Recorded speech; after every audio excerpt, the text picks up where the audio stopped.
मंदिर में प्रवेश कर रही है रुक्मिणी मैया और बोल पड़ती हैं सखियों के साथ रुक्मिणी जी।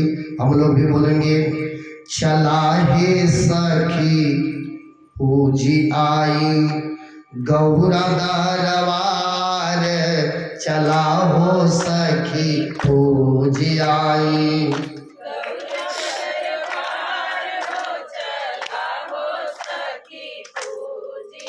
हे गौरा दरबार चला हे सखी पूजी आई, गौरा दरबार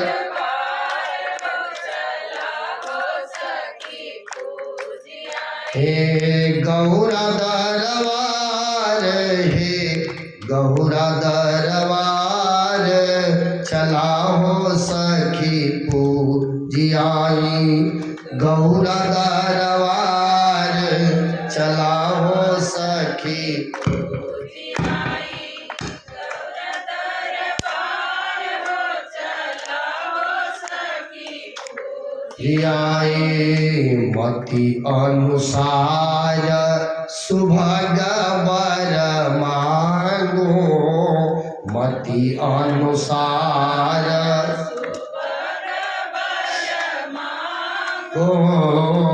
मति अनुसार सुभग वर मांगो, मति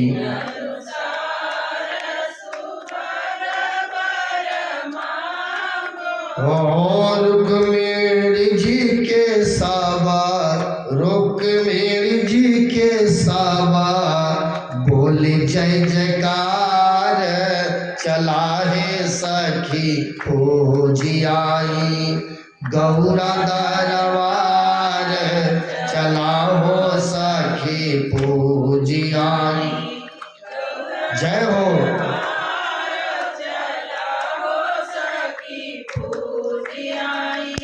गौरा दरबार चला हे सखी पूजी आई, गौरा दरबार चला हो सखी पूजी आई। देवी पूजी पद कमल तुम्हारे, देवी पूजी पद सुर नर मुनि सब होहि सुखारे, सुर नर मुनि सब होहि सुखारे। प्रेम से बोले सबा, प्रेम से बोले सबा रुक्मिणी जय जयकार, चला हो सखी पूजी आई, गौरा दरबार चला हो सखी पूजी आई, गौरा दरबार चला हो सखी पूजी आई। हे गौरा दरबार चला हो सखी पूजी आई, हे गौरा दरबार चला हो सखी पूजी आई। बोले प्रेम से श्री भगवती मैया की जय। सारी सखियां मैया का जय जयकार करती है। जरासंध भी बारात लेकर के आ गया, जरासंध भी उस बारात में आया है जिससे भगवान कन्हैया का शत्रुता है। 23 अक्षौणी सेना लेकर के 17 बार युद्ध कर चुका था। एक बार तो भगवान पर्वत पर चढ़े, पर्वत में आग लगाया जब, तो पर्वत से कूद पड़े दोनों भाई और जाना कि जल करके राख हो गए। पुनः भगवान ने द्वारिका पूरी बसाया समुद्र के अंदर।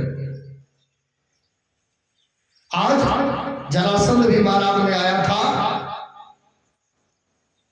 बारात आई है कुंदनपुर, सब लोग पहुंचे हैं। सब लोगों ने कहा ये कन्हैया को देखा तो लोगों ने कहा शिशुपाल तुम्हारे यहां शादी में ये द्वारकाधीश कहां से चला आया है? अरे कृष्ण बलराम को तो मैंने पहाड़ में ही आग लगा करके भस्म कर दिया था, फिर यह भूत प्रेत काला कहा है कृष्ण कन्हैया आ गया, खतरनाक है। शिशुपाल बोला तुम तो बील का टाल बना रहे हो, अरे आया है तो आने दीजिए, आप अचानक उसका नाम से इतना क्यों घबरा रहे हो?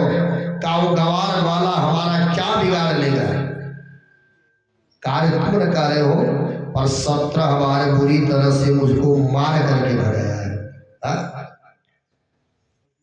काम उसके बारे में तो मैं जान रहा हूं। मैया मैना ने कहा बेटी की विवाह में लोगों ने मैया से कहा ही बतावा कि दुल्हा बतौले की रहे जोगी जटिल अकामी नंग धड़ंग रहने वाला इस दुल्हा को बताया कौन? तो बात आई कि दुल्हा नारद बाबा बताए थे। मैया नारद बाबा को कोस रही है। गोस्वामी जी ने मार्गदर्शन कराया, मैया बोल पड़ी कि नारद कर मैं कहा बिगाड़ा अबसत भवन जिन्हीं मोरा उजाड़ा। आज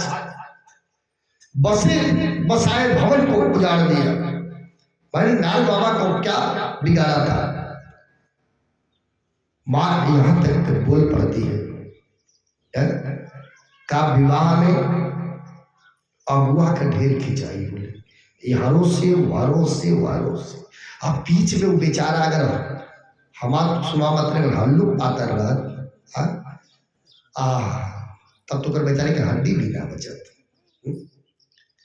दोनों तरफ से मारा जाता है अगुआ। अब मान ला शादी ठीक ठाक मिल गई, बहुत ऐसा बारात होले कि जौने में अगुआ बेचारे के पता ही ना लगा, नहीं हरेक में कुछ पाओ ना हरेक बात जब मामला बचेला तब रही। अब कहा वो फलाने भैया ही देखा उनकी कटवा भुला कर तू दे दे वर भैया, हम हूं तो भुला गए नहीं भैया, गड़बड़ा जाला कम तो अगुआ बेचारा घर में छूट जाला। शादी बढ़िया हो गई तब तो पूछाई तनको खराब अगर हो गल तरी राम लीला वो 4 गांव में फैला गए। और का हमारी बिटिया के बिया करो फाट बनाई तो उनकर बताओ बिया एकदम। हाँ अब नारद बाबा को लोगों ने बताया तो नारद बाबा आज मैया के पास पहुंचे। मैया नारद बाबा से कही, नारद बाबा को मैया ने यहां तक कहा हे जानते हो कहा जाके तना नहीं फटे बीमारो, जिसके पैर में जाके पैर में फटे बीमार, जिसके पैर में बीमार नहीं पड़ता तो क्या जानेगा पीर पर, वो दुख क्या जानेगा जो कभी दुखी नहीं हुआ। तो आज जरासंध ने कहा इस बात को मैं जान रहा हूं कि कन्हैया क्या चीज है। तुम्हारे समझ से गांव का गवार है, ग्वाला है, दूध बेचने वाला है, और उसके बारे में तो मैं जान रहा हूं कि कितना बलवान है। 17 बार बुरी तरह उसने मुझे मार करके भगाया है, तब मेरी समझ में आया कि वह केवल ग्वाला ही नहीं होशियार है, नटखट है, बहुत ही बलशाली है। शिशुपाल बोला तुम बेकार में ही डरा रहे हो, सभी बाराती आए हैं, लड्डू खाने दो, पेड़ा खाने दो, और रसमलाई चमचम जवड़ कुछ भी वो खाएगा। अब झूठा है बवाल मचाओ, आप बाराती आए हैं प्रेम से खाने दो, बल्कि पूरी तैयारी के साथ आए हैं। बोले क्या आज्ञा है? शिशुपाल जाओ, नगर को घेर लो, कहीं कोई उपद्रव न हो पावे। सभी सैनिक अपने अपने शस्त्र अस्त्र लेकर के सब चल पड़े। जब पता चला कि रुक्मिणी मंदिर में पूजा करने गई है तो सैनिकों ने दौड़ करके सारा मंदिर को घेर लिया। मंदिर में बैठे रुक्मिणी देवी माँ की पूजा कर करके उनसे प्रार्थना कर रही है और रुक्मिणी मैया आज भगवान की पूजा कर रही है, मैया का पूजा कर रही है। जैसे सीता जी आज मैया का पूजा कर रही है कि जय जय गिरि वर राज किशोरे, जय जय गिरि वर राज ते, जय जय गिरि वर राज किशोरे, जय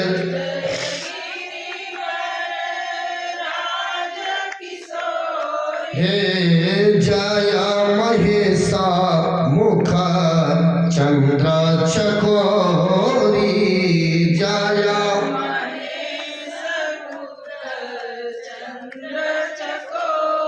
आज उसी प्रकार से मैया भी मंदिर में बैठ करके पूजा करी कि नमस्ते त्वं अम्बिके भिक्षा स्वसंतान युता शिवा, भूया पति में भगवान कृष्ण धनो मोदता।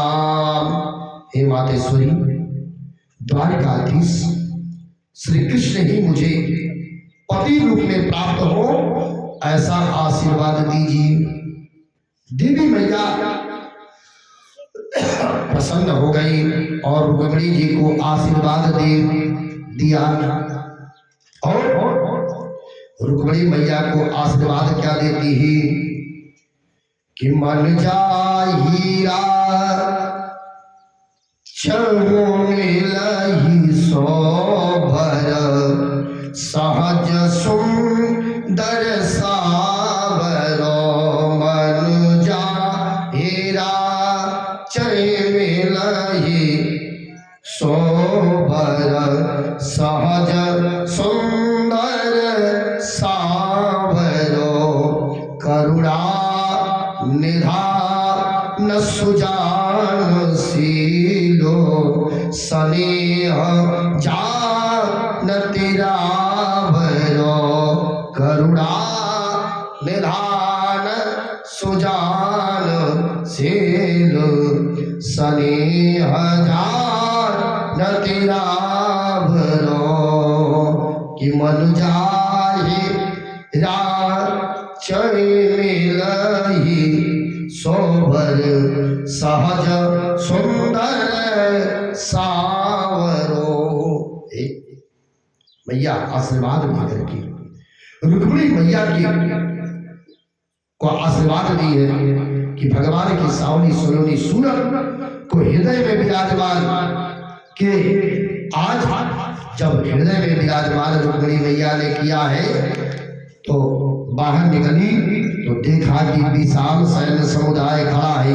रुक्मिणी घबरा गई, भगवान मैंने पत्र में लिखा था कि मंदिर में कोई नहीं होगा, यही गलत हो गया। मैया ने यहाँ तक लिखा था कि मंदिर में कोई नहीं होगा, पर मंदिर में तो आज सेना लगी है, पूरा फोर्स लग गया, बड़ी सेना नजर आ गई। अब क्या होगा? इधर विशाल सेना में मेरे द्वारकाधीश कौन है, कहाँ खड़े हैं, कैसे है, मैंने तो आज तक कभी देखा भी नहीं है, पहचाना भी नहीं है, बड़ी मुश्किल होगा। पर इतना विश्वास है लाखों में एक अलग होगा, समझ जाएंगे। दृष्टि डाला, सब सैनिक रुक्मिणी के सौंदर्य का वर्णन किए जा रहे हैं। भगवान सावधान है, ले जाने के लिए सुसैनिकों के बगल में आकर के खड़े हो गए। सैनिकों की दृष्टि रुक्मिणी जी पर, रुक्मिणी की दृष्टि द्वारकाधीश पर पड़ी, आंखें चार हुई। भगवान ने हाथ हिलाया, घबराओ मत, हम आ गए हैं। तो आज मैया मंद मंद मुस्कुराने लगी। बोले सच्चिदानंद भगवान की जय। आज भगवान माधव मंद मंद मुस्कुराए, रुक्मिणी मैया के हाथ को पकड़ा, भगवान लेकर के जाने लगे। द्वारपालों ने कहा आहा देखो तो हमारी बिटिया रानी कितना सुहावना हो रही है। एक ने कहा उतने देखोगे, आगो देखो, क्या कहा मुकुट, ये मुकुट कितना सुंदर धारण किया है। एक ने कहा वही देखो, उसके ऊपर देखो मोर का पंख जो लगा है वो कितना सुंदर है।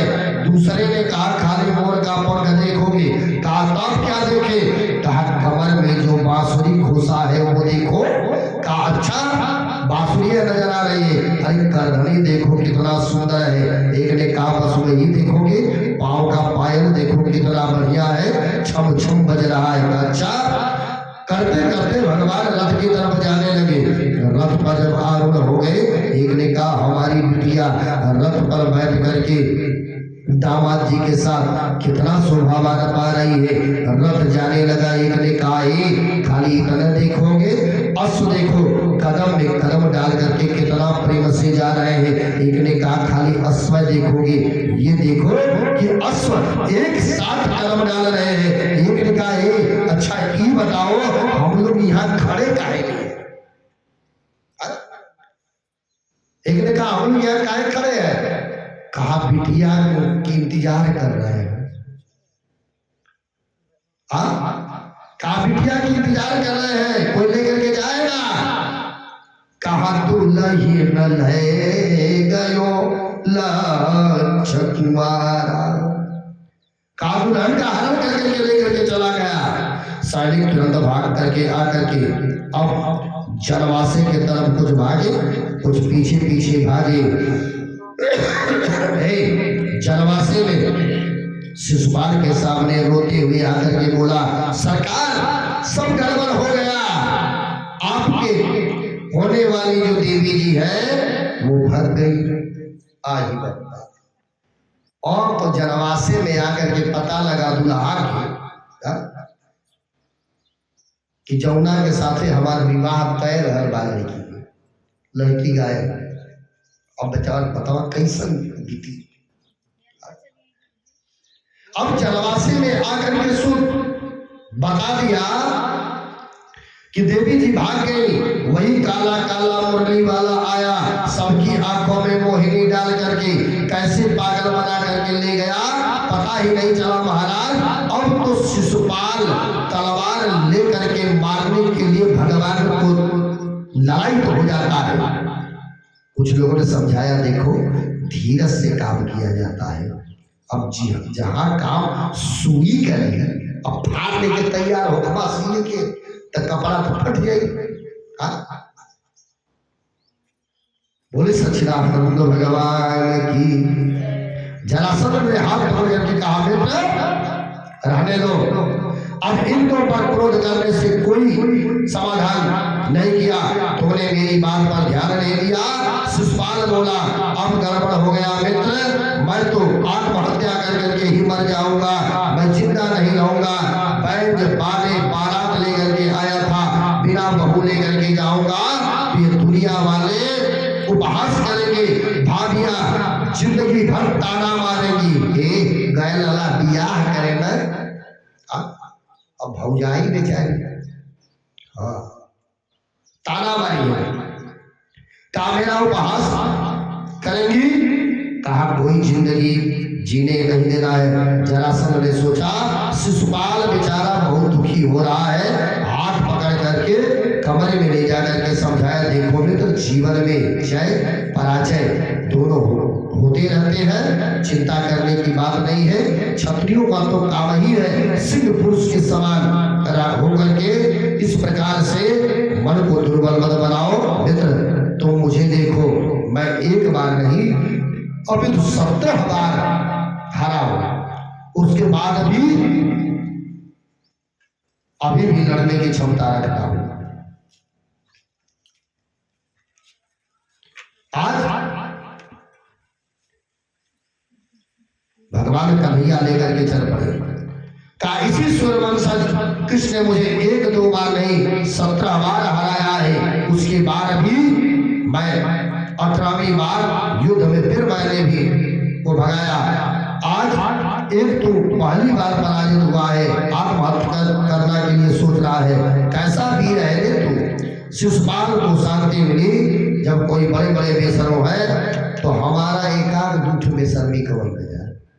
इतना बड़ा कुल पड़ल बात का हमारा बेटा 17 बार हार बैठा है, तो हम तो पहली बार। शिशुपाल हिम्मत आ गई का दुल्हन कि डोले में स्वयं बैठ गया। अब रोते रोते अपने घर छिप करके, जौने डोली में दुल्हन जाएगी वह डोली में राव शिशुपाल रहे, हाँ, बैठ करके छिप करके रोते रोते अपने घर छिप करके भाग गया। तब से शिशुपाल भगवान का कट्टर दुश्मन बन गया। जब तक दिन भर में 100 गालियां सुना दे, इसका भोजन हजम नहीं हुआ करता था। परंतु जब रुक्मिणी जी के बड़े भाई रुक्मी को समाचार मिला कि मेरी बहन का कृष्ण हरण कर करके लेकर के चला गया, तब तो उसे बड़ा क्रोध आया और उसने पूरी सेना के बीच शस्त्र उठा करके प्रतिज्ञा किया कि अहत्वा समरे कृष्ण मम प्रत्यायो चरो कुंडनम न प्रवेशामि सत्यमे तत्वे प्रेमा। मेरी सत्य प्रतिज्ञा है, मैं कृष्ण को मार करके अपनी बहन को यदि वापस नहीं लेकर के लौट करके आया तो फिर इस कुंडलपुर में कभी प्रवेश नहीं करूंगा। ऐसा उसने संकल्प किया। इस कुंडलपुर वासियों को अपना मुंह नहीं दिखाऊंगा, प्रतिज्ञा कर करके चल पड़ा। रास्ते में भगवान का रथ पकड़ लिया और लड़ने के लिए चुनौती दिया। भगवान ने युद्ध प्रारंभ कर दिया। रुक्मिणी घबरा गई, हे भगवान ये क्या गड़बड़ हो गया। एक तरफ भाई है, दूसरी तरफ पति देव है, भयंकर युद्ध हुआ है, रुक्मिणी क्या करे। परंतु जब रुक्मिणी के 7 रथ घोड़े समाप्त हो गए तो रुक्मिणी निहत्था हो गया, और जब निहत्था हो गया तो भगवान चमचमाती तलवार निकाली। तलवार देखते ही रुक्मिणी गड़गड़ा गया, प्रभु के चरण पकड़ लिया है। कहा महाराज, हे योगेश्वर, हे जगन्पति, भला बुरा जैसा सही मेरा भैया है, विवाह के बेला पर मेरे आंखों के सामने कम से कम मेरे भाई को तो जीवित छोड़ दो। भगवान का जीवन भर केवल कलंकित हो जाएगा। जब भी भाभियों का वैधव्य मैं देखूंगी तो मुझे मेरे विवाह का बेला याद आ जाएगा। आज भगवान ने छोड़ दो। मुस्कुरा पड़े, हंस करके बोली देवी, ज्यादा मत घबराओ, जब तुम्हारा भैया तो मेरा भी तो कुछ लगता ही करता है। अब तुम्हारा भाई तो मेरा साला मानना थोड़े ही है, रिश्तेदार बन गया है, इसका अभिमान थोड़ा तोड़ना बहुत आवश्यकता है। तुम घबराना मत। रथ से प्रभु कूद पड़े और तलवार से रुक्मिणी के सिर को मुड़ने लगे। इतने में विजय शंख बजाते दाऊ बाबा मार्ग में आगे गए। घबराना मत करुआ, हम भी आ गए हैं। बोले सच्चिदानंद भगवान की जय। दाऊ बाबा भी आ गए। दाऊ बाबा चल पड़े हैं और दाऊ ने कन्हैया को खूब डांट लगाई। ये कौन सा तरीका है, शादी होने को अभी 1 दिन भी नहीं बीता, तुमने साले का ही सिर मोड़ करके रख दिया। ऐसा जो रिश्तेदार करने लगे। कहा कौन तुमसे रिश्तेदारी बनाएगा। भगवान ने देखा कि दाऊ ज्यादा ही लाल पीले हो रहे हैं, मुस्कुरा करके इशारे से भगवान चल पड़े। बोले सच्चिदानंद भगवान की जय। आगे भगवान का प्रथम विवाह भीष्म की बेटी आज भगवती रुक्मिणी के साथ संपन्न हो रहा है। रुक्मिणी मैया आज बोल पड़ती है। हम लोग भी चलेंगे।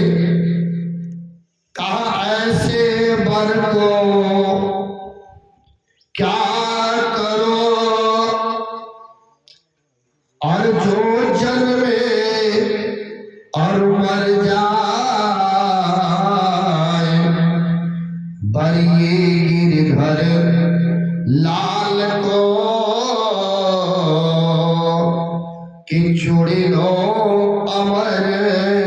कोई जाए।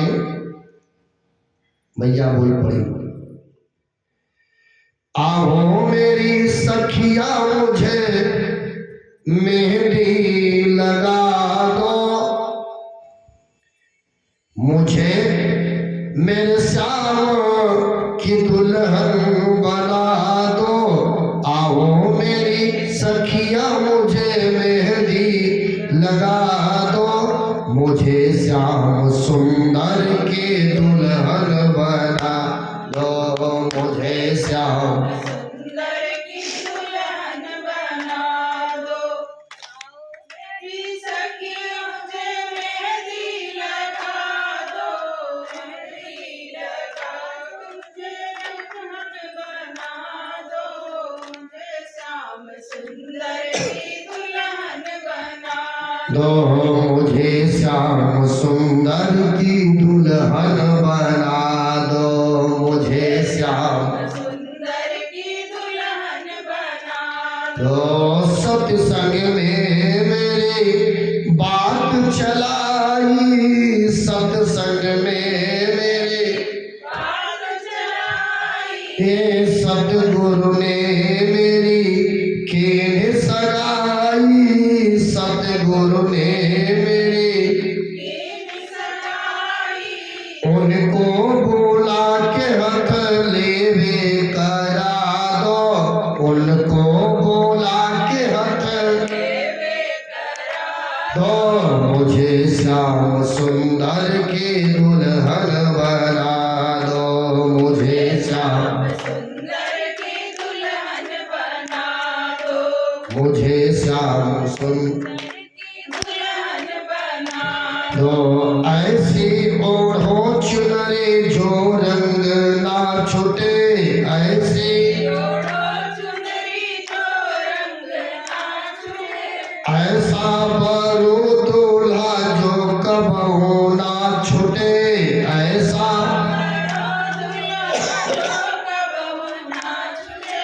आज मेरी मोतियों से मांग भरवा दो, आज मुझे दो, मुझे श्याम सुंदर की दुल्हन बना दो, मुझे श्याम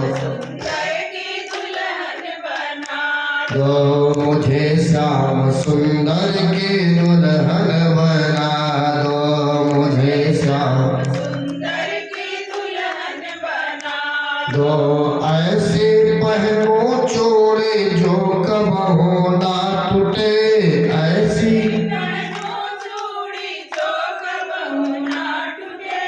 ऐसी रचो मेहंदी जो कबहू ना छूटे, ऐसी अटल सुहाग की विधिया लगा दो, अटल दो, मुझे श्याम सुंदर की दुल्हन बना दो, मुझे श्याम दो, मुझे श्याम सुंदर की दुल्हन बना दो, मुझे श्याम दो, मुझे श्याम सुंदर की दुल्हन बना दो, मुझे श्याम बोल सच्चिदानंद भगवान की जय। भगवान का एक प्रथम विवाह होता है रुक्मिणी मैया के साथ,